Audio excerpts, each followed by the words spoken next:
Hazrat Abu Sa'id Khudri radiyallahu anhu states, Allah's Apostle sallallahu alayhi wa alihi wasallam would observe itikaf retired to mosque in the mid 10 days of every month. When the 20 nights elapsed and 21st night fell, he sallallahu alayhi wa alihi wasallam came back home as well as his companions who had engaged in itikaf along with him. 1 month he sallallahu alayhi wa alihi wasallam observed itikaf on the night on which he sallallahu alayhi wa alihi wasallam would usually come back home.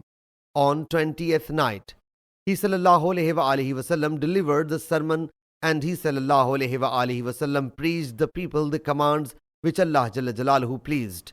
He sallallahu alayhi wa alihi wasallam then said, I used to retire during these mid 10 days, but then it dawned on me that I should observe itikaf during the last 10 days.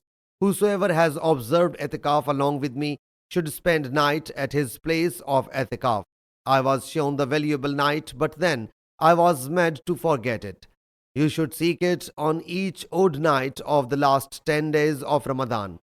I saw in dream that I was prostrating myself in water and clay.